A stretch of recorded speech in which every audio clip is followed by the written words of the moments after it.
Okay, now we can officially begin. Jon Lefkovitz, welcome to Utah Valley University. What did you guys think of the film? People here, about 30 people at home, watching it at home over Zoom. So, boy, it's so fun to watch this film again. I watched it before about a year ago, or maybe a little more than that. And I'm sure a lot of people are going to ask questions about, well, I don't know what they're going to ask, but I've got questions about several things. And so I always really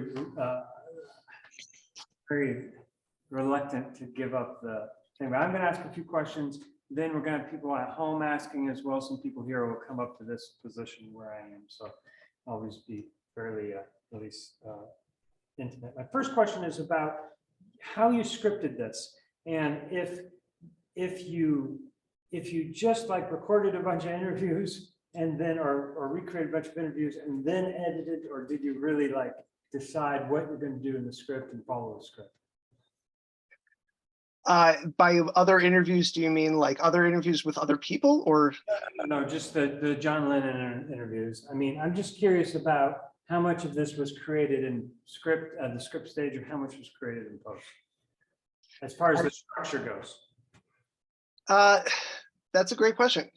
Most of it was created in pre-production.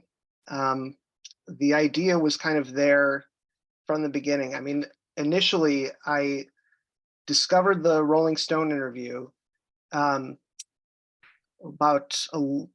14 years ago, just by chance. I was always like a Beatle maniac since I was a little kid, but I somehow had never really gone through that specific interview, even though it's so famous. But I was looking for, of all things, Jimi Hendrix interviews, and suddenly just on related videos on YouTube, this is 2009 YouTube, it says John Lennon Rolling Stone interview, angry, explosive interview. And so that intrigued me. I listened to it and I was like, this is a movie. And then I told my wife, Talia, and she said, no, it's not. It's only, I mean, you could just do a reenactment of just this interview, but that's not, it's interesting, but what are you saying with that? Just that he was an angry guy? I mean, this is just one moment in his life, and there are certainly a lot of reasons historically why he was acting that way. But then, of course, I had known about the Playboy interview since I was a little kid because of this book that I got from the library, and it was like, it was great because Lennon goes through the entire Beatles discography, song by song. And some of them he's just like rubbish, another piece of garbage. And then some of them he's got 5 pages, like on Strawberry Fields. And so that I loved, just seeing his commentary. And so I had told her about that interview. And so she was like, what about both interviews? And that was just like this amazing light bulb moment. And I had always been into mashups and taking various existing things, existing texts, and mixing them, remixing them, and in interesting ways. And so, so then like we were both just like, so basically like developing this idea of just, this would be a compare and contrast essay. So then I just like went into full geek mode, researching like both of these interviews, finding out everything I could about like how they were done, when exactly they were done, and when they were released. Because in both cases there was a difference between those. Rolling Stone was only like a month, and then Playboy was a little bit more than that. But anyway, so I went through both of them. I got the audio for the Rolling Stone interview, and almost in its entirety. There was just like this little follow-up interview that Jan Wetter did with Lennon, where he just needed like some supplemental just to fill in the gaps. And we kind of had to guess how Lennon's delivery was on that because the audio was never released.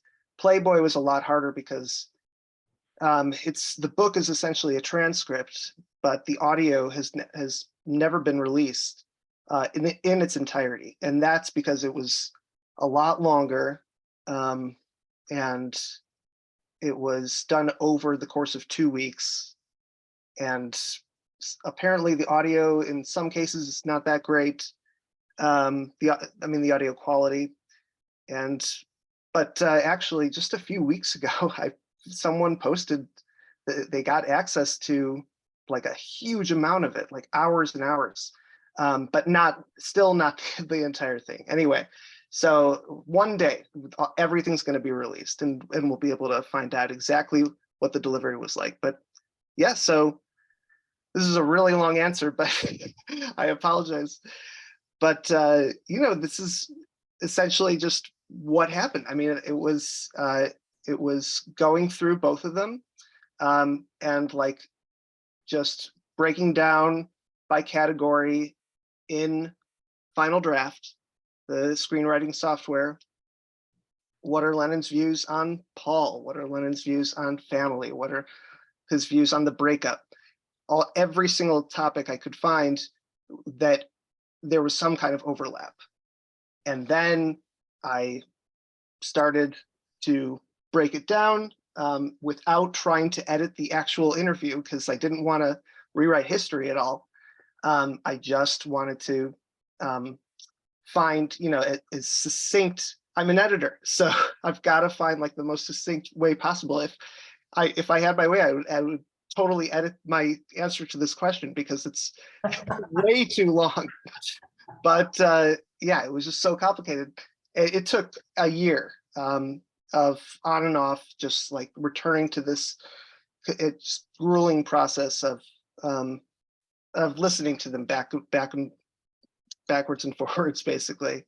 It's kind of like a Beatles album, like playing it backwards and finding new messages. But I didn't really do that. But I did put together this very long script, maybe 120 pages, about classic movie length, 2 hours. But I was also like, this might not be a movie. This might be unwatchable. And Talia had the same, she was also hesitant about it, but we were confident enough that there was something in this project, and we just filmed all of those. And then the casting, all that was a whole other process, but we filmed all of that. We filmed everything that was in that script, and then in editing, kind of rearranged topics, and cut it down a lot, because obviously 120 pages, 120 minutes, roughly, and now without credits, it's like 79. So you do the math. Oh, great. So let me ask this. So we watched, we watched this, and we watched, the Sight and Sound, and as I still show that in my editing 2 class. In fact, everyone's going to watch it next week in that class, whether they're part of this group or not. You have this tendency to make films without permission. Very intriguing to me, because it's like this. It goes into this idea of making things out of passion and out of just for love and art. And so, can you talk a little bit about maybe that in general and Rubber Soul specifically?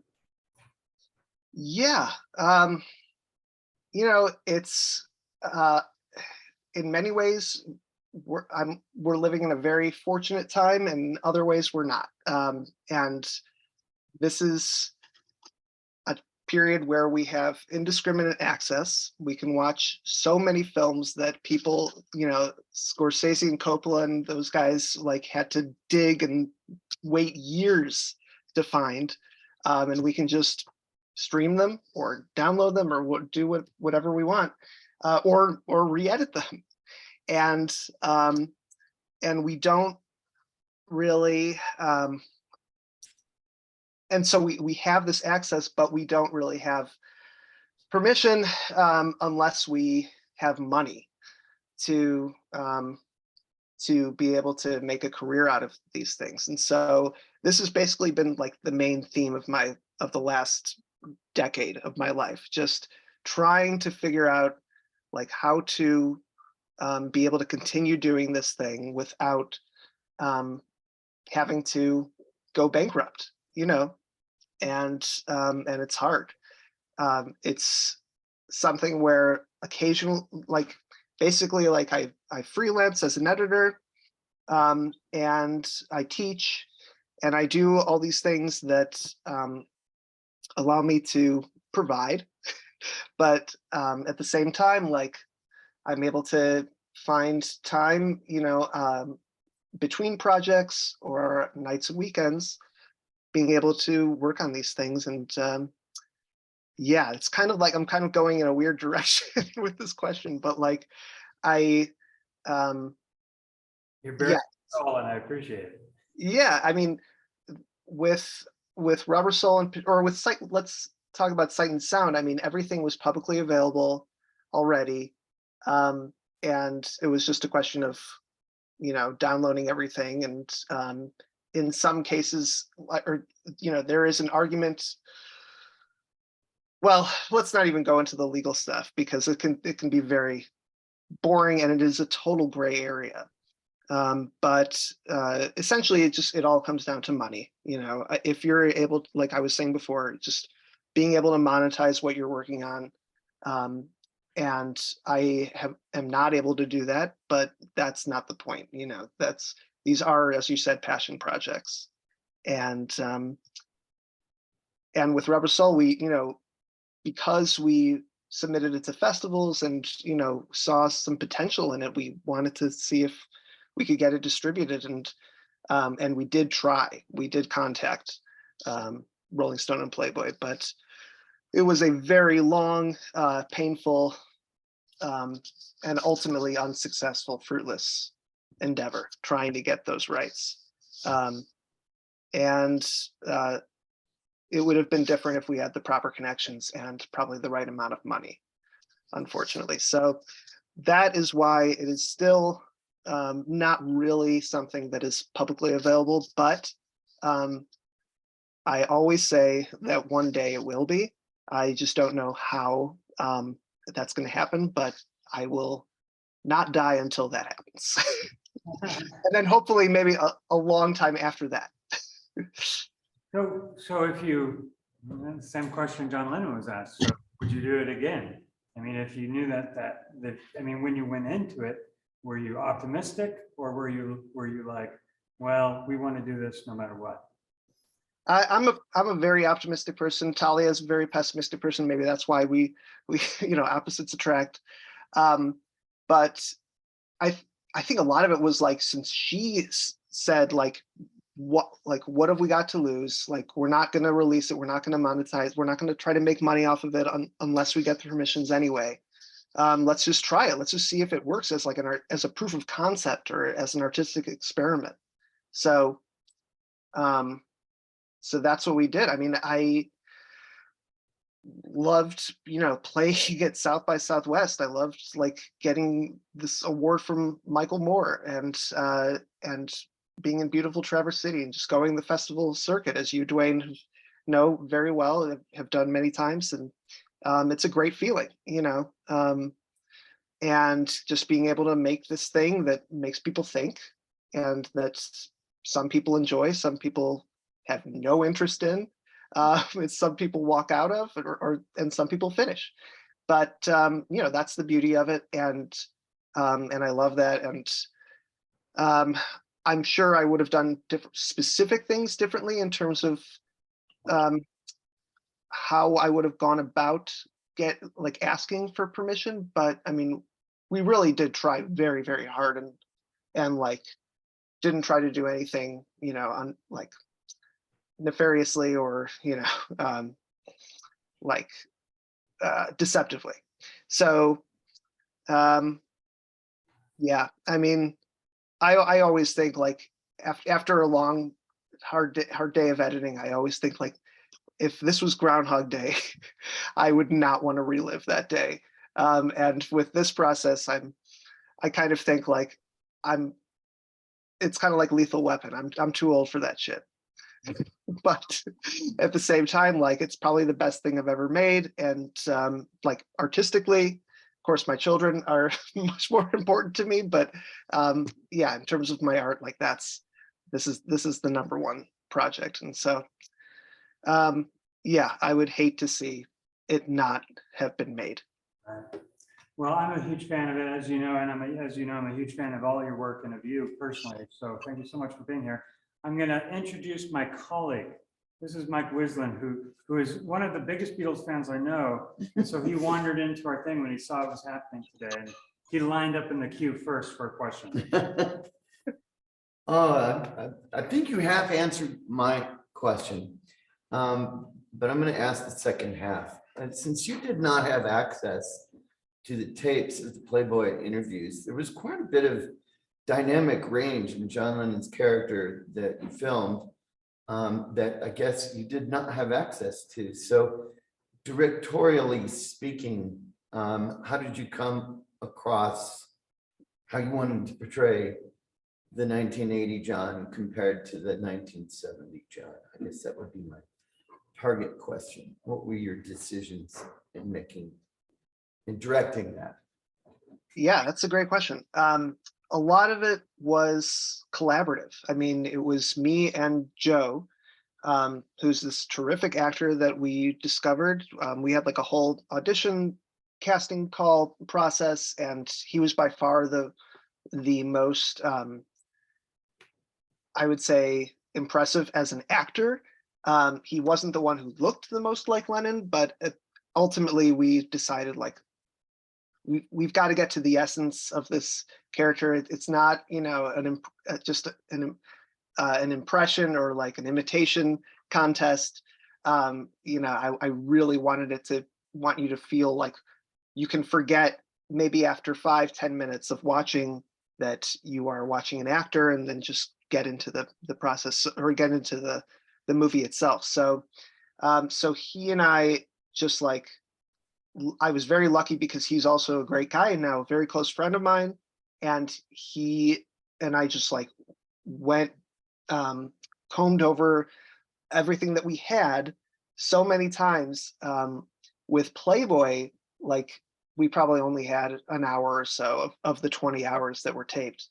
So it was really just like a guessing game. Like he is like a trained actor, and I am a untrained director who just like made this like samurai code of we've got to get as close to history as possible, as close to Lennon as possible.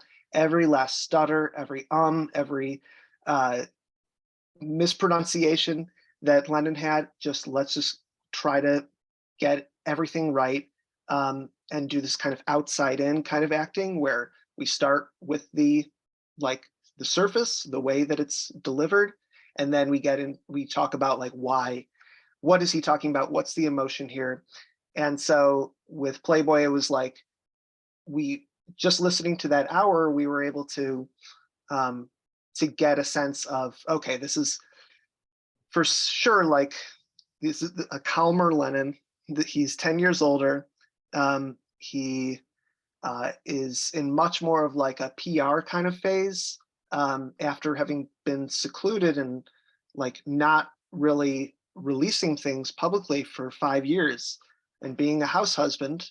You know, he and Yoko have made this really interesting record, and they're kind of, you know, they say their life is their art, and so they're going to delve into that, and kind of a lot of it is going to be a little, you know, somewhat deceptive in terms of like being in terms of Lennon saying like how essentially how happy they are as a family, when we know from like assistants that he had and from lots of different accounts of that strange 5-year period that like he wasn't that happy a lot of the time. But he also, being a father is hard, and having a wife who is kind of relinquishing her duties to you, that's kind of, but also like having assistants and being like a millionaire, these are all things that like you take into consideration, and that he's kind of like putting on a bit of a show, but at the same time is not, and is being himself and like talking about his weaknesses and his flaws. So Joe and I took all that into consideration in terms of the delivery. And I'm sure, once we can listen to the real audio, like I'm just going to be like, oh, why did we do it that way? Why did we emphasize that word? Why didn't he was shouting with this, he was, and we did it like in a quiet way. But we did our best in terms, and just being just from with what we had, Right. Well, I think you nailed the sense of maturity that he had in 1980 compared to 70. So Thank you. very believable. Thanks, Wiz. It's always fun when I have some other people here with me. Cool. Hey, we're gonna go with someone home. Justin, are you nearby? Yes, I'm here. Can you hear me? Yes. Start out with Okay. your name and where you are in school, sort of thing. That's what we do. All right. Well, my name is Justin, and I'm a cinematography major at this school right now. I'm a junior. But I just wanted to say I find this style of really low budget filmmaking really interesting, especially as a student, because I feel like that's probably most feasible right out of college. But anyway, Dwayne kind of touched up on stuff that I wanted to ask about regarding what you find interesting about this type of thing. But hearing more about how difficult distribution and how unfeasible it is for this to be a career, how do you cultivate such a strong passion for these projects? That's something I'm kind of curious about right now, as I worry I might be approaching a career crisis, things like that. Well, that's a good question. I mean, I guess I could say like it's something that's pretty organic. I've like been, Beatles I got into when I was 7. And like I've never really let go of that passion. I still find pleasure listening to their like amazing music. Film, like I decided I wanted to be a filmmaker when I was 12, got a camcorder, and started, experimenting, and like over, the next few decades, like gradually got better. And somehow, like very luckily, like I did not really lose that passion. Like there have been periods of intensity versus periods of the opposite of intensity, but like it's not forced. I can't force it. If I think it was Bukowski who said, like, if you're not like dying to write this thing, don't write it.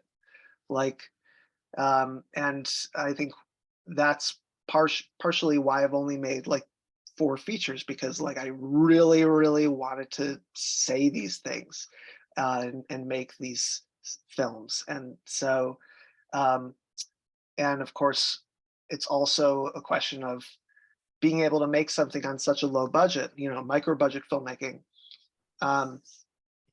Sometimes I have a very expensive imagination, and like I want to make, big animated musicals, like tribute, kind of homages to the Disney Renaissance.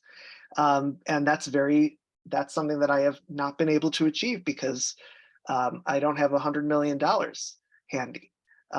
So, micro budget film ideas don't grow on trees. They have to come organically. And so once they do come every few years, I guess, I just jump at it and I don't let go until the project's done. And in between those projects, I do my mashups, my 4-minute, 5-minute videos that are just like really expressions of, they're also very passionate expressions. It's basically like turning up art appreciation into an art, and trying to like soothe, trying to satisfy my creative, you know, urges and passion that way. Does that kind of make sense? Yeah, sorry, my Wi-Fi is really bad right now, so some of it cut out, but what I remember hearing was really inspiring. So thank you, John, for your answer. Really appreciate it. Justin. Let me throw in there, John, you're also working freelance as you do this. Not maybe always, but at least, you know, enough, right? Right. So I'm able to, yeah, like as I was saying earlier, just balancing, just trying to make that money, getting paid, putting food on the table, and sometimes doing like very boring corporate commercial stuff. And then sometimes being able to get paid for working on a really interesting documentary. And so that's happened a couple times, like the one that we worked on together, Dwayne, 11/8/16. I was very fortunate to be paid for that. And I got that gig because I was friends with the director. He was like, it wasn't a favor. He was just, he was like, I love your editing. Let's collaborate on this. But if I didn't know him, I wouldn't have gotten that gig. And that's how so many of the gigs that I've gotten have gone. And I've tried to find as much time as I could, as I was saying earlier, to work on these projects, but it is hard sometimes, especially as a father. And like my output in the last few years has gone way down, because I don't want to regret missing my kids, childhoods. So yeah, there are times when I'm with them and I'm just thinking about my an idea, and I really would rather be editing something, but most of the time I love being with them, and I know I'm not going to regret that. Anyway, that's a very personal answer. As an adult, as a guy with adult children who does regret all the time that he spent away making movies with his kids, let me tell you, 18 years is a very short time. Yes. Oh my God. Hey, John. Hi. My name is Michael. I am in the writing portion of the degree. So I found this to be a very, very interesting, essay or case study just into John's psychology and his evolution as a person, and just being an obsessive Beatles fan myself ever since I was a wee lad. I've just always been fascinated with him specifically, and where he went and what he did. And I was curious to learn what was the biggest thing you learned or that you didn't know before, or what was your biggest takeaway about John specifically, or maybe the Beatles as a whole while making this? What was your biggest takeaway or biggest thing you learned from that, and filmmaking as well? Oh man, that's a big one. You don't have to. You don't I have to think go to the whole answer if you don't want to. no, I'll do my best. I mean, the main thing is, like I said, I didn't even know about this interview before I came across it, before it was a related video, on the right side of the screen. So at like 26 years old, finding out that there's this just unbelievably raw and in many ways real, but also in many other ways very kind of, what's the word?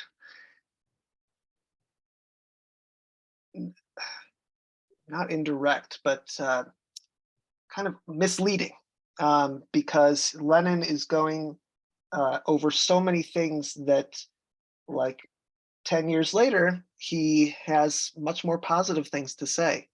And so having to research the context, and I wish I could have just like written an essay, put it at the beginning of the movie, like, you have to understand that, you know, this was, the Beatles were suing each other, and the Beatles were, you know, had been broken up for a year, almost a year and a half by the time that this interview took place.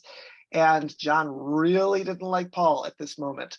But then, like, after things had cooled down a little bit, you know, they were friendly again. I mean, they were never going to be best friends. They never were best friends, but they were very, very close. Artistic competitors, collaborators. And so just that's my number one thing about the Beatles, is just the Lennon-McCartney dynamic. I just, you know, it's so hard for humans to wrap our heads around this idea that there can be more than one person who's a genius. And so that word genius is, you know, I think should be reserved for like 5 people in the history of time. And should be like a really sacred word. Instead, it's used constantly. And like, I'm not sure, you know, if either one of these guys would have been geniuses on their own, had they not met each other. You know, that was the greatest strike of lightning in music history, that that they were born at this and in the same place, and met each other, and got along enough to make outstanding art.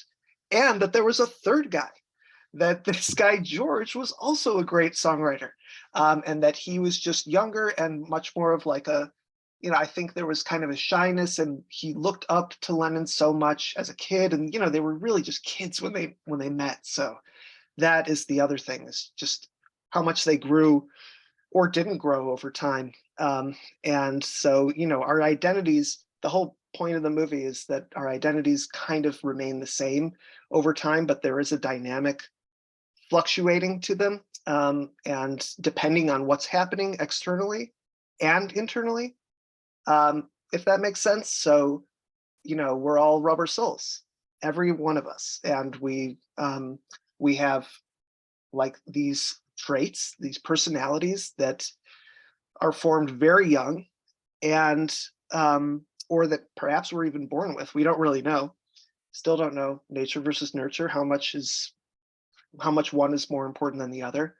And then over the period of the course of our lives, all these things happen, and we either remain very similar to what we were like when we were kids, or we change or transform, or, you know, reform ourselves. And so these are all things that fascinate me, that like, you know, that the human condition is and all about, and that like at the end of the day, no matter what kind of mask you're putting on, you know, or what kind of identity you have in any specific period of your life, you know, fundamentally, like I'm talking like Fred Rogers, Mr. Rogers, you know, my hero, Pittsburgh hero, you know, your essential self, you know, is invisible to the eye. Like the deepest part of you.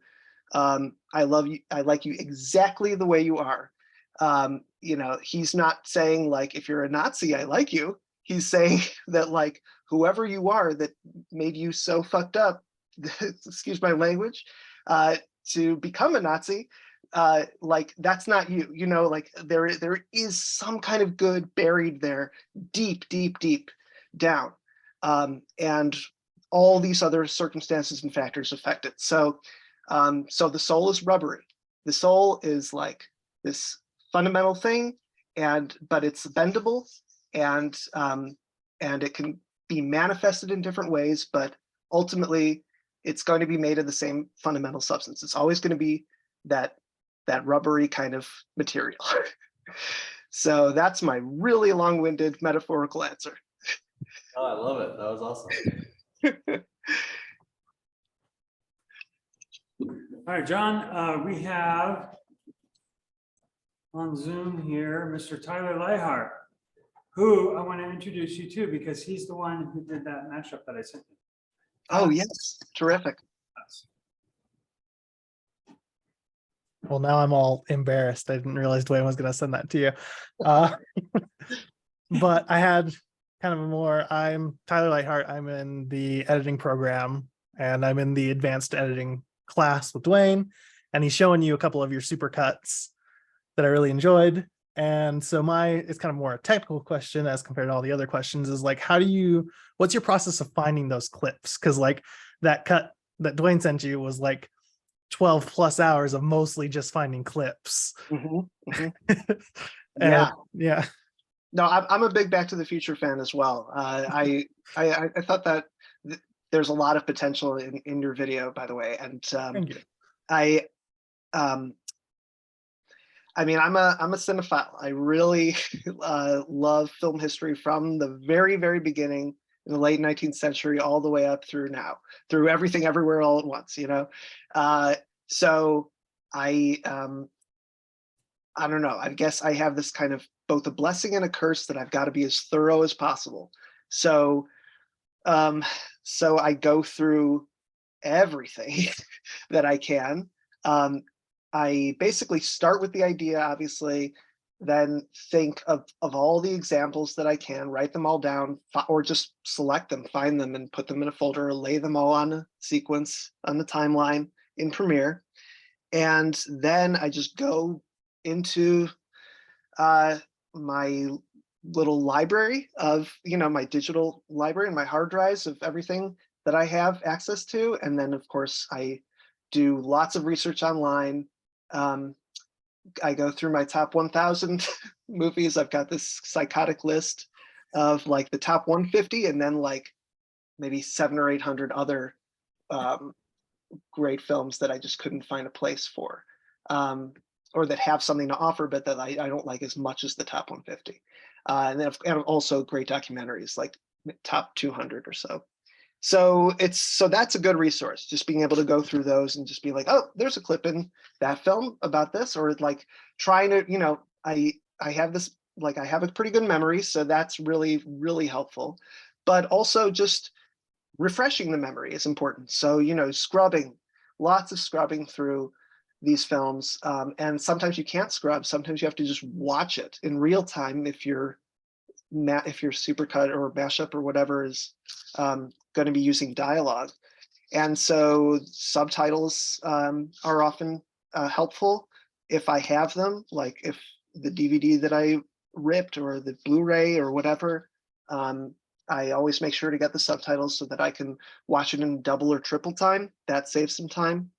But and then just common sense and just like knowing like I don't think this is going to be in this movie. I don't think this is going to be in that movie. But like I do really think I need to focus on this movie or this genre or this period, this director, that kind of thing. So yeah, so it's a very long process, very painstaking, and like in the case of my most recent supercut, Perfect Unison, like the idea for that came 7 years ago. I started selecting moments of two characters doing the same thing at the same time as I was working on my previous mashup. So a lot of them overlap. And so I'm like kind of looking for multiple things at the same time, which can be very helpful. But of course, it's not helpful when when they're done separately, when I need to just go back over a movie that I have already watched so many times and just like look for a different line or look for something new. So I mean, there's every single mashup is different. Every single process is not exactly like the others, but that's essentially what it's like. Perfect. That was really helpful. I think the making a list thing was a really great idea because like the mashup that Dwayne sent you is supposed to be like my favorite movies are like the movies that inspire me and like Yes. the media I consume. And it's like when someone asks you a question like what's your favorite book or what's your favorite movie, and then immediately your brain just shuts off and like you can't think of anything. And that was the process of me going through that, was like, what even are my favorite movies? Like, what are scenes from those movies that I really enjoyed? And Right. so having that list would be really helpful. I need to start making a list, it sounds like. Yeah. Yeah. So thank you. The list is everything. Make sure, to do it digital or do it like maybe in Google Drive. And you know, that Command F or Control F if you're on a PC. That's a huge, huge help. The list is live. We got one more. here. Not one more. We've got a few more, but got a new one. Yeah, as many as you want. How are you holding up? I know it's late in Pittsburgh. I'm fine. Yeah, we can keep going. I just did something on the computer. Hold on. There we go. Hi, John. Hi. My name is Caleb. I'm also in the post-production track here. Tyler kind of stole my thunder. I was going to ask a very similar question. Okay. But to kind of go off that, while we were prepping for this, I was listening to the interview you did with the filmumentaries. Oh yes. Yeah, and you were talking about sight and sound. You mentioned something about your editing process, about how you're very meticulous and making sure that everything is right, for fearing that you might forget something and fix it later. I find that I'm very similar in that editing process, but I wanted to hear, what do you think that's a good process, or is there some habits that might be good to change now before it's too late? Wow. Oh man, that's a lot of responsibility you're putting on me. You know, I think I'm probably at the end of the day a little too thorough, and that like I could probably get away with doing these things in less time, with less hours logged, and still come up with roughly the same results. But you know, as an editor, like every frame counts. We can't stop until we're good with it. And then of course, when a client or a producer or a director, or whoever has ultimate cut, has final cut, messes with that stuff, like, it can be a dagger to the heart, but we've got to do it, if we don't have final cut. So, but if we do, then like, in my case, like I really want, like, I love having that control. I love being able to like be satisfied that like I did my best, that I went through everything. And I don't care that it took years to make, or that like I chipped away at it over a long period of time. Like as long as I did it and I'm happy with it, that's all that matters. So it's like Machiavellian, the ends justify the means. However, you have to do it, by any means necessary, to get what you want, to get, to make something that you really feel is like in your heart, something that's good, then it's worth it. Okay. So if I understand you right, do it for the right reasons and do it because you love it. Yeah, and just do what you got to do. Okay, I'll do it. Thank you.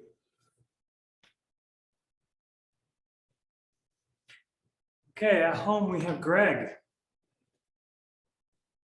Hi there. Can you hear me okay? Yes. Hi, Greg. Hi, John. So really like the film. I'm a psychology major here at UVU, but I'm interning with a YouTuber right now, a psychologist. And so I'm doing script writing and potentially some editing in the future. And I was kind of curious about, similar to some of these other technical questions, some of kind of what basically your production setup looks like, and kind of the tools you tend to use on like a regular basis. And so like for me, I use like DaVinci Resolve right now. And you mentioned, was it what the script writing software that you mentioned? Yeah, Final Draft.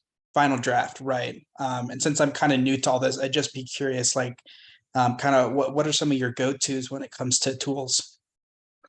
Yeah, well, that answer has changed over the years, but it's it's actually a very kind of rubber soul kind of process, because I started with Premiere in 1999, and now I'm back with Premiere after all these years. But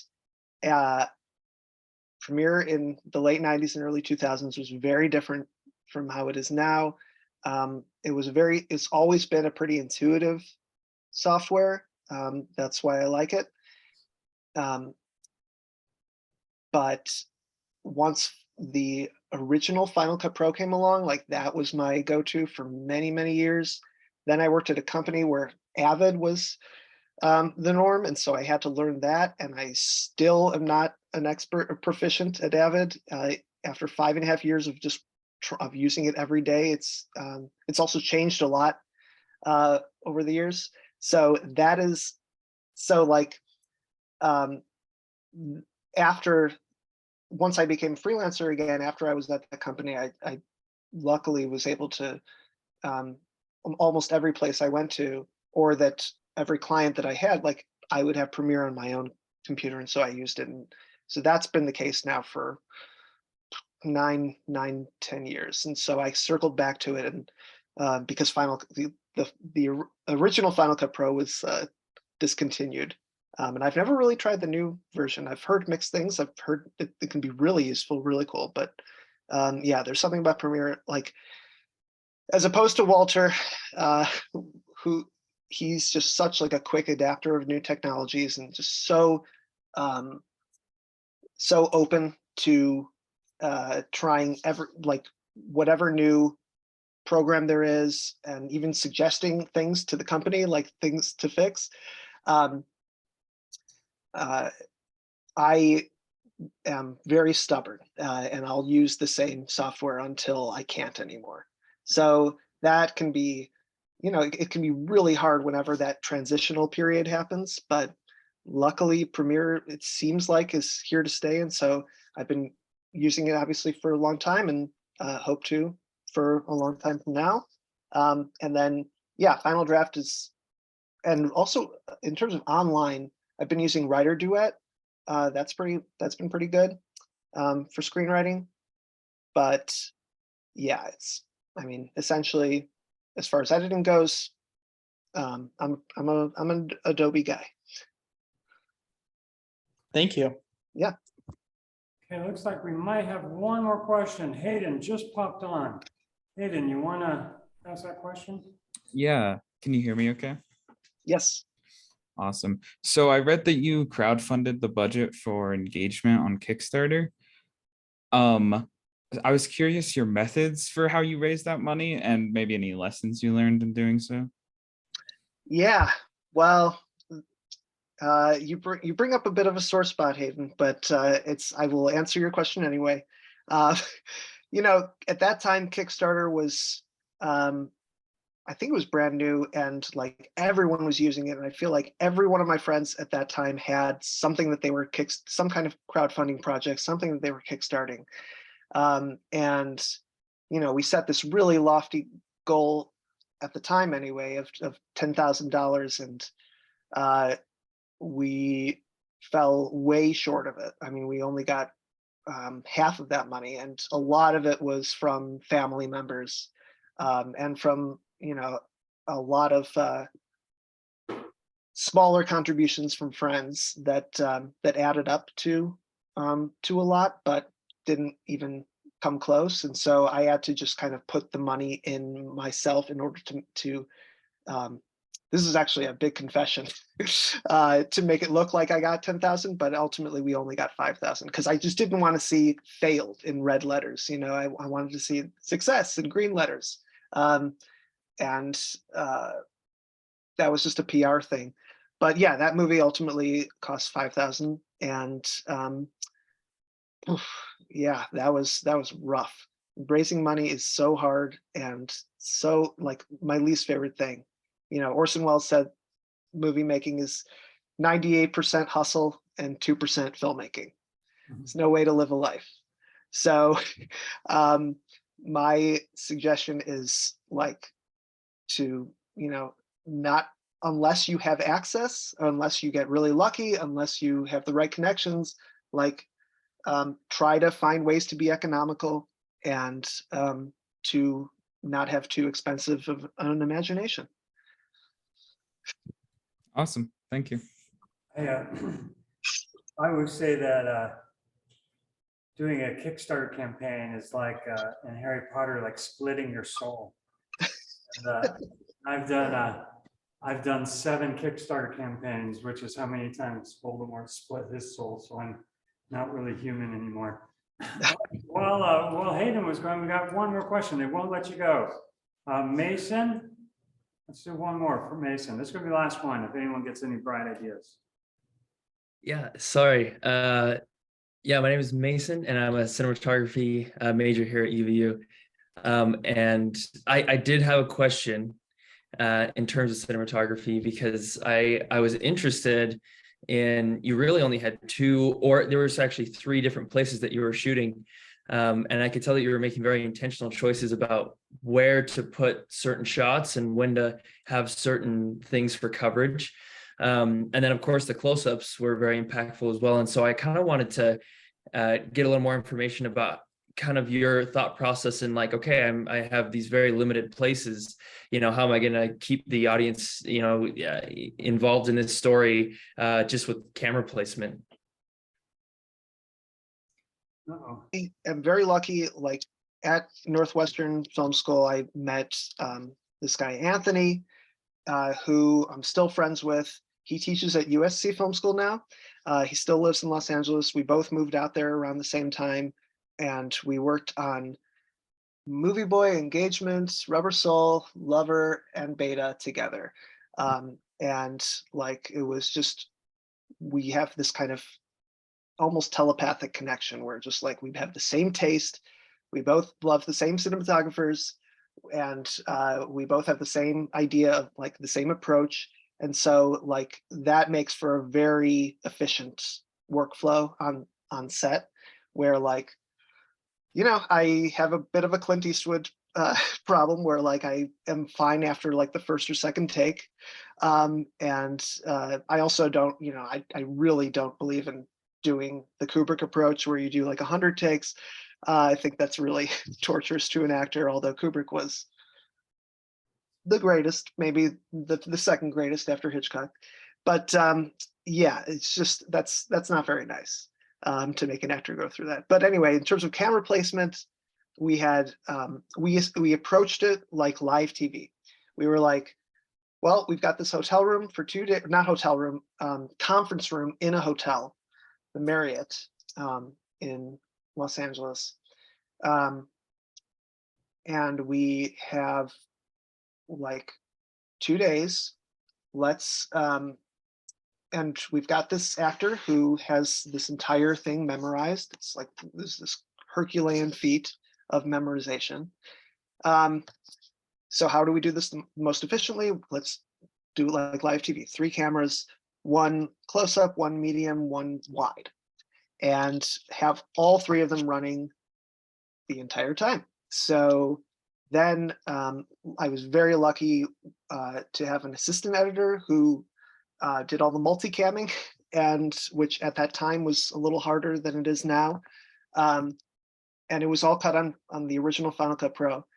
But yeah, so being able to look at all 3 simultaneously, 3 sections of the frame, and for this specific line, thinking this should be a wide, for this specific line, this should be a close-up.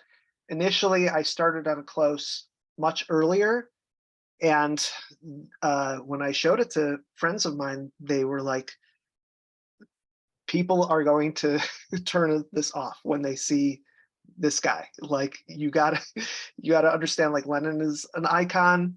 He is so recognizable. Everyone, even people who aren't Beatles fans, know what he looks like. So you have to really ease people into this process. So don't do any close-ups for a while. And that was really good advice. And I mean, editorially, that kind of shifted my whole approach, where like gradually you get closer and closer until, well, this was planned in pre-production, just ending on the close-ups. where he's talking about the future, the unknown, in 3 different contexts.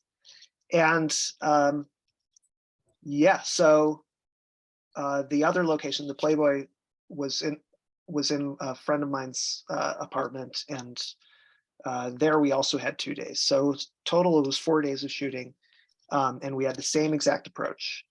And that was harder because it was a much smaller space, but you know, we had very, very wide angle lenses to help, and storyboards. And you know, like for every section we were like, okay, we'll have, for India, you know, we had this kind of a bit of a long-winded approach where like the whole upper third was going to be empty, negative space. He would be in the lower third, lower third of the frame. At that time, that was being used a lot. I think the movie Milk has some really interesting shots. Harris Savides, the cinematographer, like places Sean Penn like at the bottom and of the frame at times. And so that kind of inspired that section.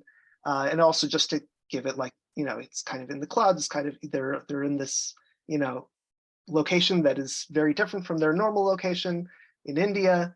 And in 1980 specifically, we had the production design, we had to just guess because there are very few pictures available of what the Dakota looked like when John was staying there. So we had this really cool like tapestry that was from India that we used for that. But for other things like where he's got more power, low angles, where he's got less power, higher angles, where we're kind of judging him. And so, yeah, so just kind of having somewhat of a different, moving the cameras a little bit, having the wide be the same exact frame the entire time, but the other 2 moving them occasionally. But yeah, I don't think we went over 10 hours any of those days, which is really lucky. I hate long days on set. I mean, if you haven't guessed already, like there's a reason I'm an editor. Not a big production guy. How many days was engagement shot? Engagement was 10 days. Also a case where like we had one location and we had to vary it up because otherwise it would have been even more claustrophobic than it was. So like in terms of lighting, in terms of specific rooms in the apartment, and in terms of frame size and shot size and all that, mixing it up and and getting it done in 10 days. So yeah, really, really quick run and gun kind of filmmaking. Sure. All right, well, you are up late there in Pittsburgh, so thanks for staying the night up late with us. My pleasure, absolutely, no problem. And, it's been a real pleasure. It's great to see you. And I just think I told this before when we were hanging out in Pittsburgh, but the several places in my film that I cringe are all places where you had edited it right and I went in and tweaked it and regret it since. And I went through this huge ordeal recently that I should kind of write out to you to explain kind of what happened. But I had a chance. I kind of had to remaster it, right? And for a DCP.